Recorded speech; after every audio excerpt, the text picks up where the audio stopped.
Bismillahirrahmanirrahim. Assalamualaikum warahmatullahi wabarakatuh. Alhamdulillah, asyukru lillah, assalatu wassalamu ala rasulillah, amma ba'd. Alhamdulillahilladzi hadana lihadza wa ma kunna linahtadiya laula an hadana Allah. Asyhadu an la ilaha illallah wahdahu la syarika lah wa asyhadu anna Muhammadar Rasulullah sallallahu alaihi wasallam. Ikhwatal iman rahimakumullah, ittaqullah. Qala Allah ta'ala fi kitabihil aziz, ya ayyuhalladzina amanu ittaqullah wal tanzur nafsum ma qaddamat lighad wattaqullah innallaha khabirum bima ta'malun. Sadaqallahul azim. Jamaah Masjid Al-Kautsar, para pengurus dan atau nenek, ayah, ibunda, abang, kakak, serta seluruh kita yang hadir di sini, sama-sama untuk menggunakan waktu, umur, kesempatan untuk menabung, memperbanyak amal sebanyak-banyaknya. Dan tak terasa kita sudah di penghujung Syawal ya. Kalau tak salah maghrib ini sudah 30 Syawal. Ada 28 ya. Berarti 29 ya. 29 Zulqa'dah, Zulhijjah, Muharram. 2 bulan lagi dan 1 bulan lagi kita hari raya kurban. 2 bulan lagi sudah ganti tahun dari 1445 ya, sebentar lagi tahun baru Islam. Allahu Akbar. Dan begitulah selanjutnya. Dan yang juga mendebarkan, kita dapat kabar 2 pekan ini ke depan sudah terasa pemanasan global.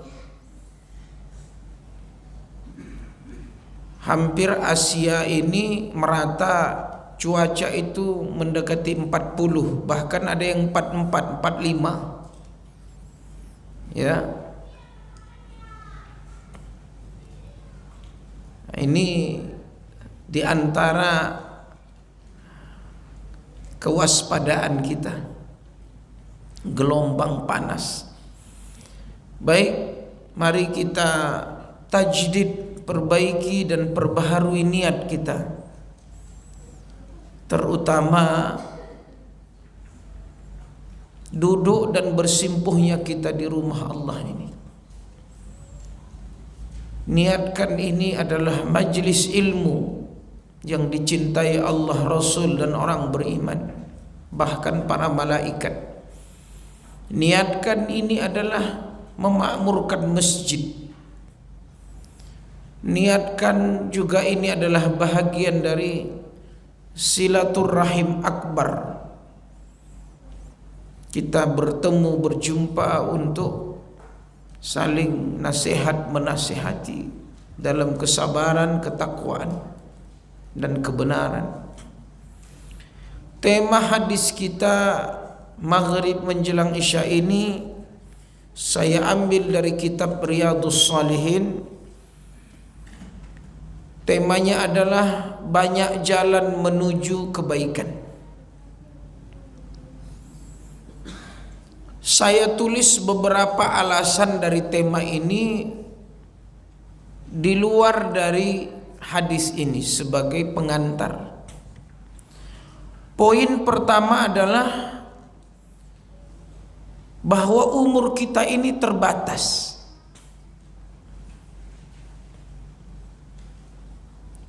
Alasan kenapa kita berbuat baik dan banyak jalannya, kata Nabi,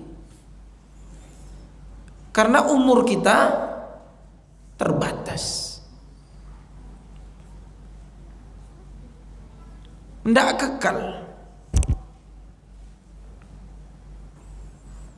Jangankan umur, kesehatan saja terbatas.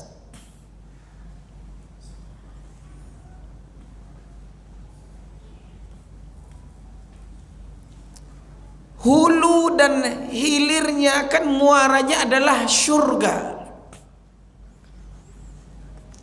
Ada di sini yang mendaftar ke neraka? Nggak ada yang mau itu. Na'udzubillah, azabun azim, azabun alim.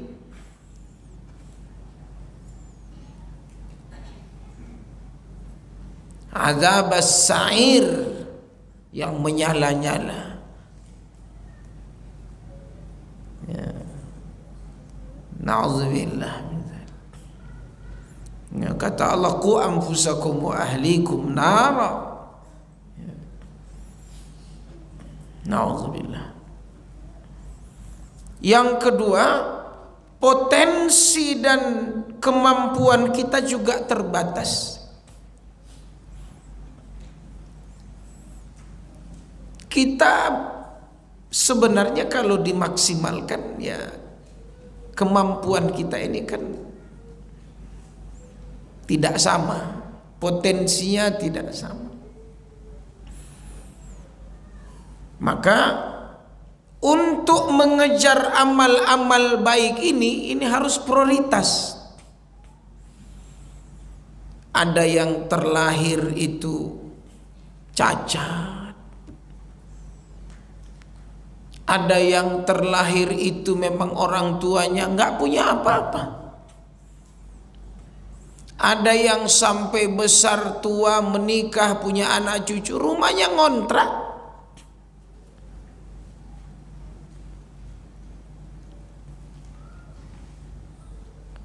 Dengan berbagai macam potensi dan kemampuan yang terbatas ini, maka amal-amal baik ini harus kita kejar.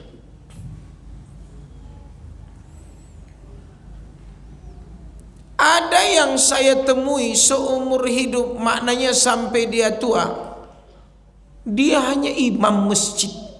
Ada yang tukang azan. Coba imam, bukan hanya imam Masjid Nabawi atau Makkah, muazzin coba. Potensinya hanya azan. Kemana-mana dia diundang. Pernah diundang ke Malaysia. Kaya juga dia. Gaji dia di atas 100 juta.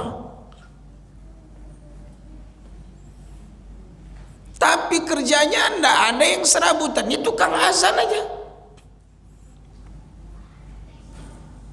Masya Allah. Kenapa juga kita harus mengejar amal soleh? Karena kita adalah ciptaan Allah yang juga punya keterbatasan, punya kelemahan. Ini diantara alasannya.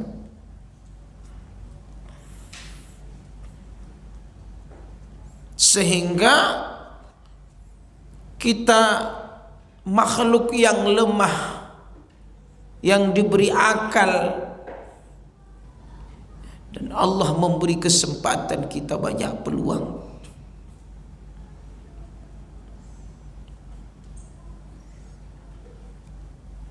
Makanya kata Nabi, dari lemah ke lemah, dari bayi, ya kan, nanti tua lemah lagi.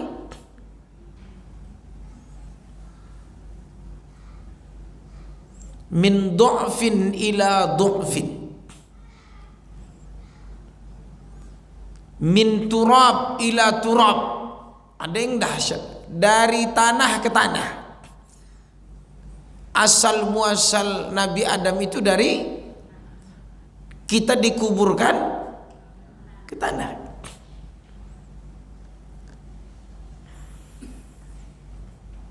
Kemudian Bagaimana bisa melakukan amalan yang terbaik? Tentu harus memaksimalkan potensi tadi.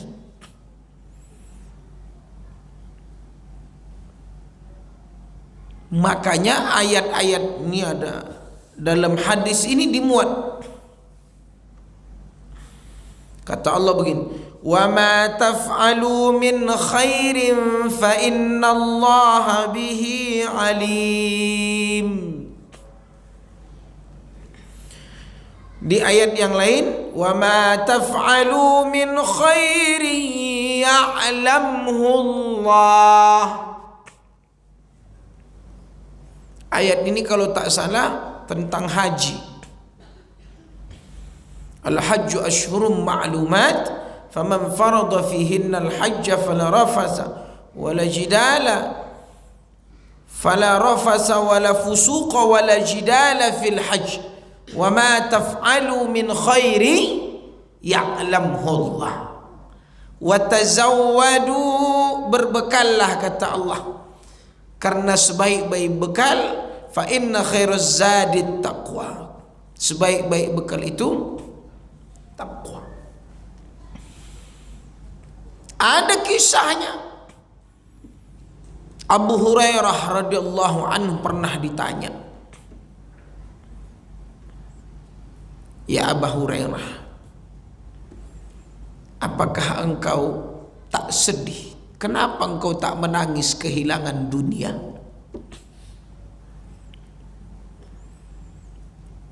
Berapa banyak orang menangis karena kehilangan dunia, jabatan, harta, pekerjaan. Dukun pun bertindak, backing pun bertindak, sogok menyogok pun bertindak. Apalagi kita saksikan ke depan ada pilpres. Sekak menyekak, tendang menendang, sikut menyikut. Nampaknya sudah bukan hanya pemanasan, sudah panas.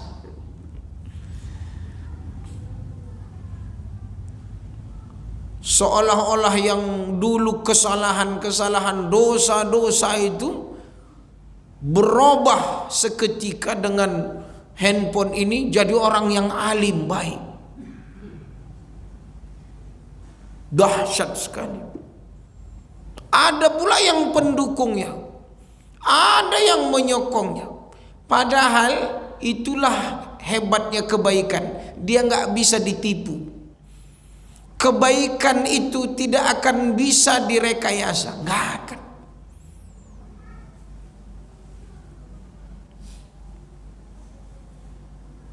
Tidak akan. Sekalipun engkau merekayasanya sedemikian rupa, habis uangmu, kebaikan itu tidak bisa dibuat dengan akal-akal. Orang tahu, karena Allah Maha tahu, alimun khabir. Makanya kan, wa ma taf'alu min khairin ya'lamhu Allah.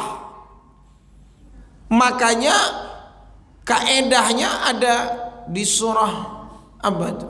Zilzalah ya. Faman ya'mal khairan yarah. Zarrah misqala zarratin khairan yarah,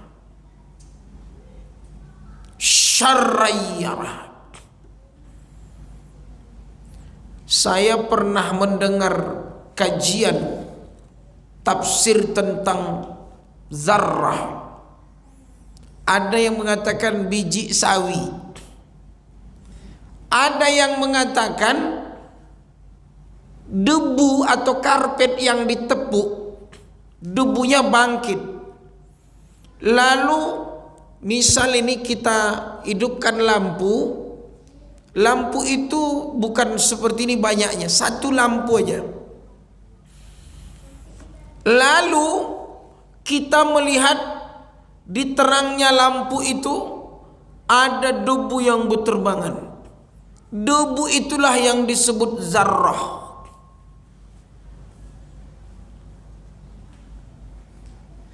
Atau cara mudahnya melihatnya,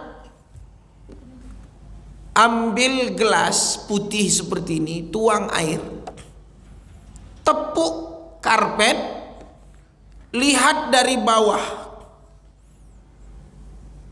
Di permukaan air itu akan nampak nanti debu-debu masuk.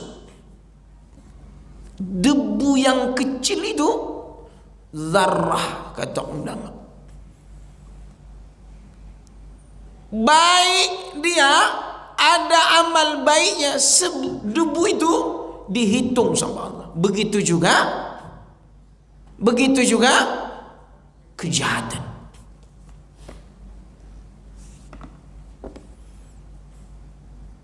Coba, bagaimana kalau dia zalim? Bukan hanya sehari, bukan 1 jam, bertahun-tahun dia zalim. Apa kata Rasulullah? Ada 7 golongan orang yang nanti mendapatkan naungan. Sab'atun yuzilluhumullahu fi zillih. Di hari kiamat nanti, jarak matahari berapa? Sekarang jarak matahari berapa? Panas 40 derajat aja sudah banyak yang meninggal di India itu. Kira-kira, tapi ada yang selamat, kata Nabi, 7 golongan akan Allah naungi dia, yang lain tak diberi naungan. 1, pemimpin yang adil itu.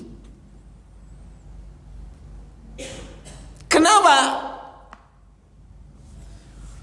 Pemimpin itu dia menggunakan secari kertas, lalu dia tulis, diberikan ke bendahara negara, tolong seluruh, misalkan imam masjid di Indonesia ini kasih duit 5 juta, gimana?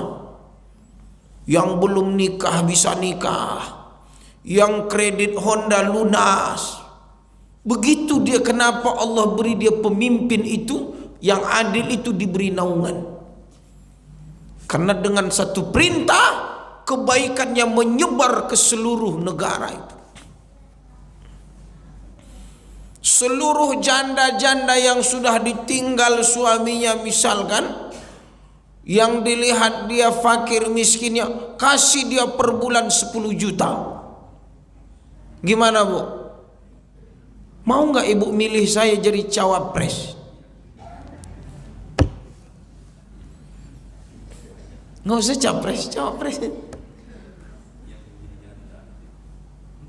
Coba, mana masjid-masjid yang tak siap, beri sumbangan ke mereka. Jangan minta-minta di jalan lagi. Ada yang ditabrak, ibu-ibu yang mendengar mutar kasidah pakai, udah hitam wajahnya.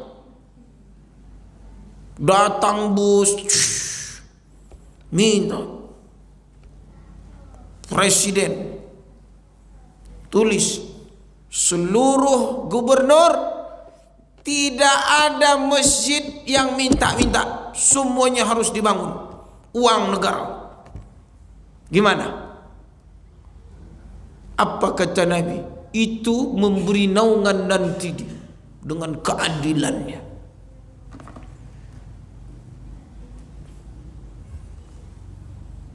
Masya Allah, dahsyat. Kenapa? Karena dia berbuat baiknya dengan kekuasaan. Dahsyat sekali. Ada 7 itu. Di antaranya ada yang saling mencintai karena Allah, berpisah karena Allah. Ada yang hatinya terpaut ke masjid. Jadi ibu Pak yang duduk majelis taklim mendengar, terpaut hati kita ke masjid, mendapatkan naungan nanti di hari akhir. Jadi kalau ada orang ngomong kita, bodoh kali, enak kami di kafe, enak kami di rumah bisa nonton TV. Besok kau di padang mahsyar kepanasan. Di dunia oke lah, tapi masjid sekarang pun enak, karpet ada, AC. Dulu pintu ini tak kaca rasanya. Ini baru dipasang AC ini. AC udah lama, pintu nih ya. Oh iya, macam hotel.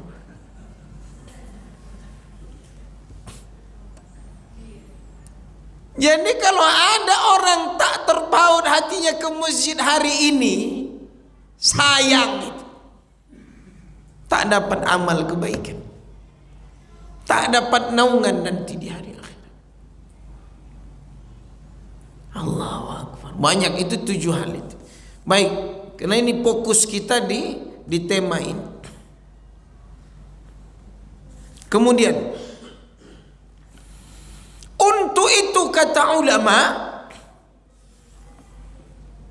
wa fi dzalika falyatanafasil mutanafisun fastabiqul. Apa artinya? Itu dia.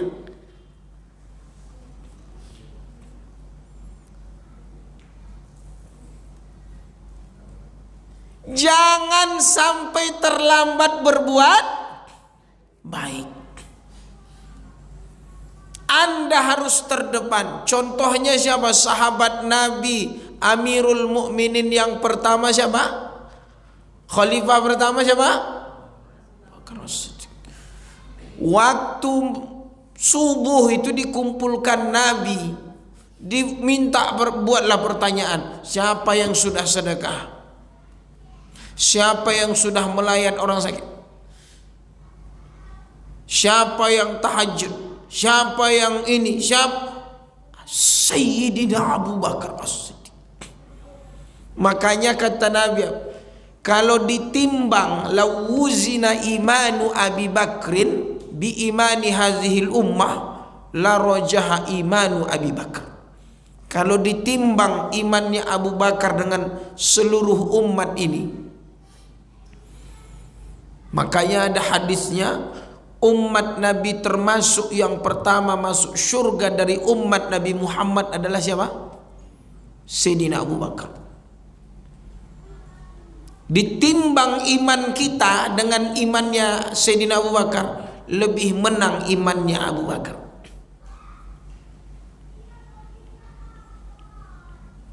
Jadi kata Allah, fastabiqul khairat, berlomba-lombalah kamu dalam kebaikan. Masya Allah. Baik, masuklah kita hadis yang pertama. An Abi Dzarrin radhiyallahu anhu qala sa'altu an-nabiyya sallallahu alaihi wasallam ayyul amali afdal. Dari Abi Dzar, Jundub bin Jundah radhiyallahu anhu bertanya kepada Nabi, amal apakah yang paling utama? Ayyul amali afdal. Apa kata Nabi? Qala imanum billah, beriman kepada Allah.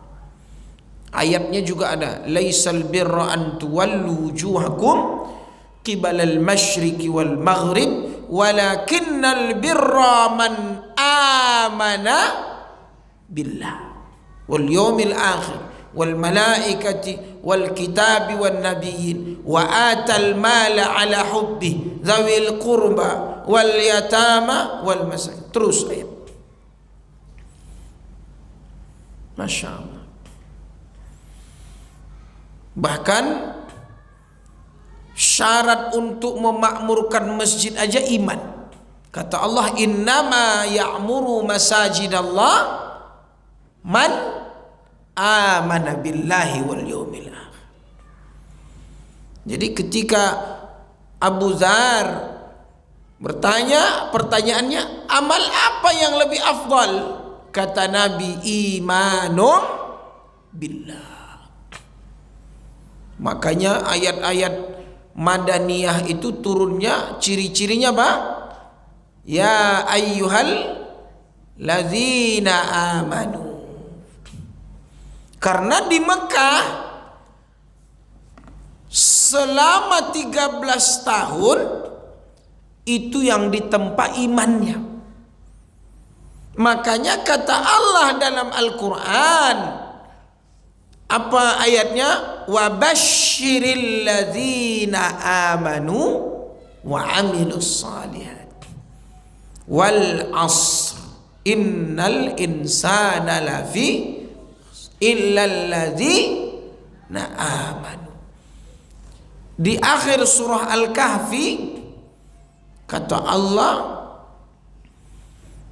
innal ladzina amanu wa amilus salihati. Kata Allah, apa tempat yang pas, yang layak diberikan kepada orang yang beriman dan beramal saleh? Jannatul Firdausi nuzula. Makanya tiket bertemu Allah itu, kata Allah, faman kana yarju liqa'a rabbih falyamal amalan salihah. Jadi sepaket. Makanya ditanya, dijawab oleh Nabi yang kedua, amal apa yang lebih utama? Jihadum fi sabilih, berjihad di jalannya. Maknanya apa? Amal. Iman harus punya bukti. Yang paling diteror, kalau bahasa saya diteror, nanti di hari kiamat yang paling dahsyat itu nih, kami ini, ustadz yang viral itu, keluar banyak, amalnya ada nggak?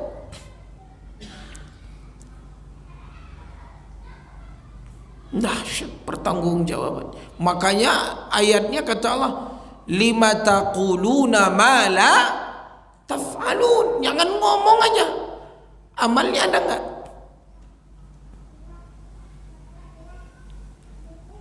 Nah, ini baik.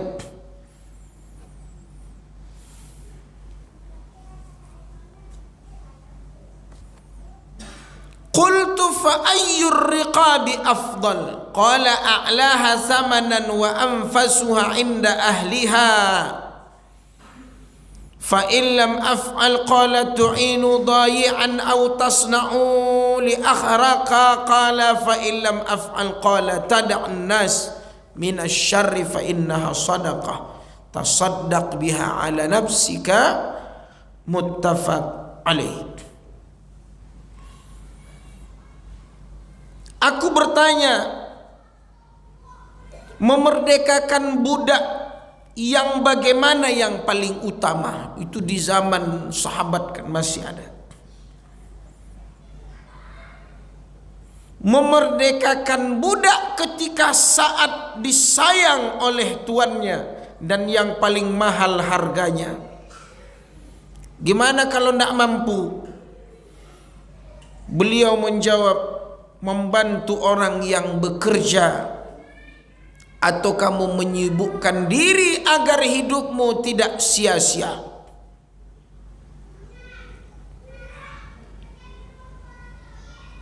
Aku bertanya lagi, wahai Rasulullah, bagaimana aku jika tidak mampu melakukan sebagian pekerjaan itu? Kata Nabi, janganlah kamu berbuat kejahatan kepada sesama manusia. Disuruh bantu orang, tidak sanggup. Jangan buang-buang waktu melakukan yang sia-sia. Gimana kalau nggak sanggup? Udah, jangan jahil. Ada sekarang yang kita khawatirkan. Ini mohon dicatat ya Bapak Ibu ya. Saya ceramah ini mengambil data-data supaya berkaitan dengan kekinian. Sekarang karena ada TikTok, Instagram, YouTube dan macam-macam ini, termasuk yang viral, yang senang ditonton itu adalah merekam ketika temannya menjahili orang. Contoh misalkan, orang sedang memancing, nanti satu merekam, satu menjolok joran itu. Tangkapnya. Joloknya lagi. Tangkapnya. Habis itu dijoloknya langsung ke sungai. Terjunlah kawan sedang memancing itu. Rupanya didorong orang, bukan ikan yang menangkap. Itu direkam, dikirim ke media sosial. Kita yang menontonnya, saya tanya, kejahatan enggak?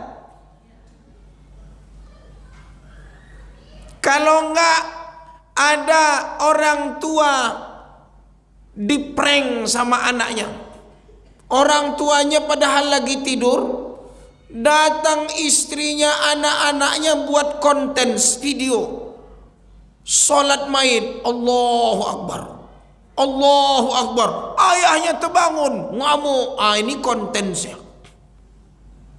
Kacau betul dunia.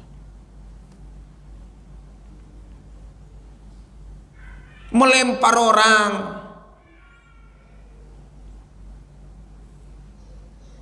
ada yang sampai terjatuh, ada yang patah, itu direkam. Oh, dia dapat duit, viral. Saya bingung, ini mau kiamat dunia ini rasanya. Kok yang zalim sama orang direkam, itu berharga hari ini. Yang menontonnya itu senang. Dan yang ditonton bukan kebaikan, tapi apa? Kejahatan. Tapi karena ada ini, gila kita, ikut gila yang menonton. Padahal itu tidak betul. Jadi anak-anak ini takutnya meniru dia. Apa bahaya kegilaan buat konten negatif yang jahat, yang dosa ini? Seolah-olah melegalkan kejahatan. Silahkan Anda buat konten, input upload ke media sosial yang baik-baik. Anak hafal 30 juz, rekam, didengar sama orang, didownload sama orang, bagus. Anak lagi berdoa, mendoakan orang tuanya, rekam, dicontoh. Nih nak, tengok nih anak kawan ayah nih, masuk YouTube dia, mendoakan, doanya suaranya bagus, baca bagus. Ini ndak, anak letak ember di atas pintu, ayahnya pulang kerja buka pintu, dor, direkam sama maknya. Astagfirullah. Coba ini hadis Nabi. Kata Nabi, jangan lakukan sia-sia.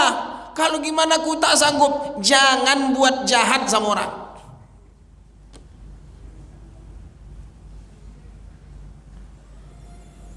Karena sesungguhnya yang demikian itu termasuk sedekah. Jadi kita nggak jahat sama orang, itu apa? Sedekah. Tapi kalau kita jahat, dosa.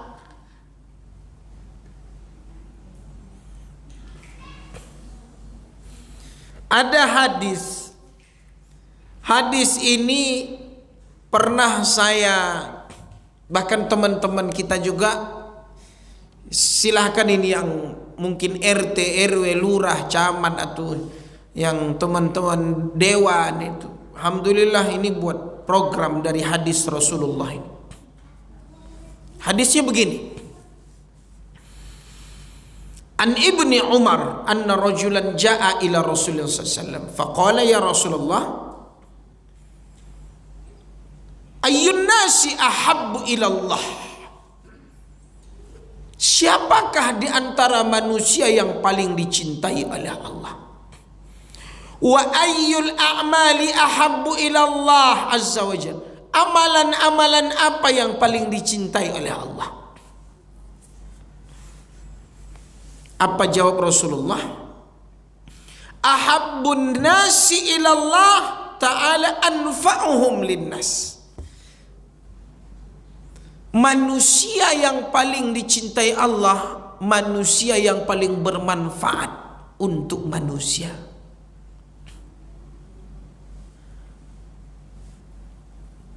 Ini Bapak Ibu, izin ya, izin. Pikirkan. Kita semasa hidup yang sebentar dan terbatas tadi, kita nih manfaat kita nih untuk orang manusia nih apa?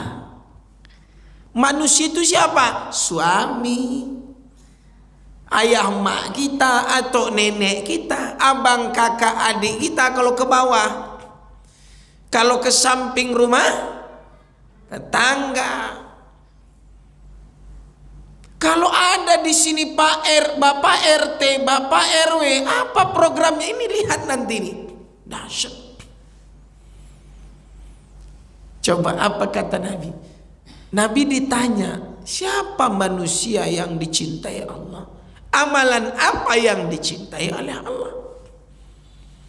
Kata Nabi, manusia yang dicintai Allah yang bermanfaat untuk manusia. Gimana kalau sebaliknya?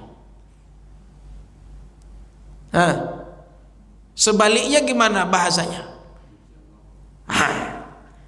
Siapa manusia yang dibenci oleh Allah ya Rasul? Adalah manusia yang kalau tidak bermanfaat. Itu apa maksudnya? Berbuat jahat,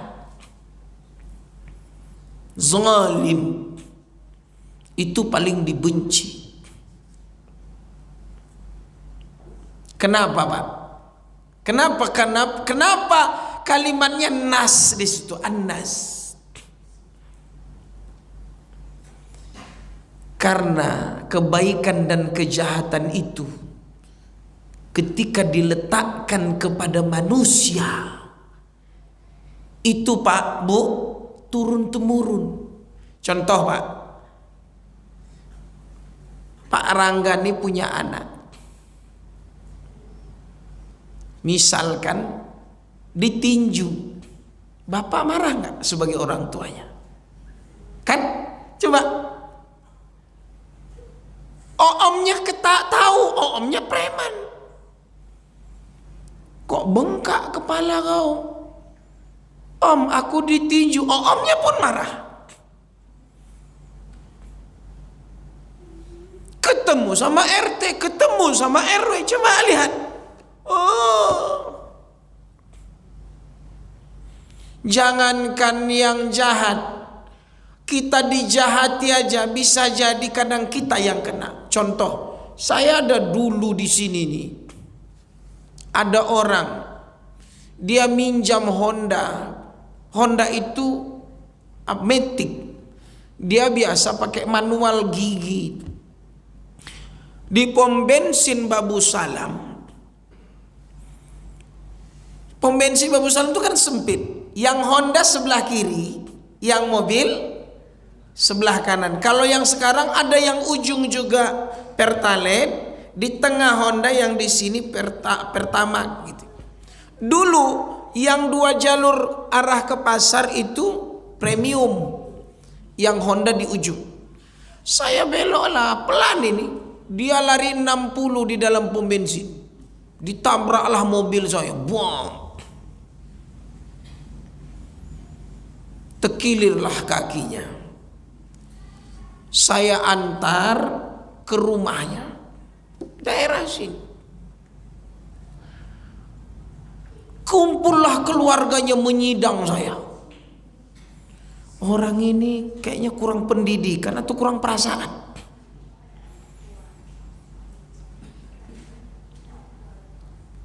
Saya obatkan, saya antar. Hondanya rusak, tapi bukan Honda dia, minjam keluarganya. Ngamuk ke saya.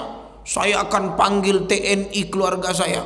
Ada Kopassus katanya ini, panggillah, saya bilang.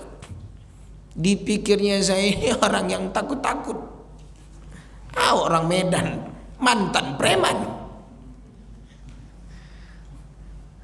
Pernah preman di kampung tuh pakai pisau, pakai apa, cucuk saya bilang. Jadi cuman ya namanya kita mengamalkan ini. Jadi mau gimana? Saya akan cari khusus, rupanya keluarganya punya bengkel. Saya tahu barang yang diganti itu tak sampai segitu, digelumbungkan. Kena habis saya habis. Saya ikuti betul gimana manusia ini. Sampai mana keinginan dia. Saya bilang, apa betul bang? Ini nggak tahu saya ini. Dia yang punya bengkel, yang mengadu saudara ini. Memang segini harganya. Masuk akal nak, saya bilang. Tapi terserah kalian lah. Suatu saat nanti Allah yang menghukum kalian, saya bilang. Urusan kalian. Sampai saya bantu ada jual-jual dia di depan PU itu dulu. Saya cari lembaga, saya waktu itu megang lembaga zakat. Bahkan supaya dia saya sumbang lagi uang. Bahkan ngutang tak dibayar. Begitulah dahsyatnya manusia. Kalau padahal kita nggak salah, apalagi salah.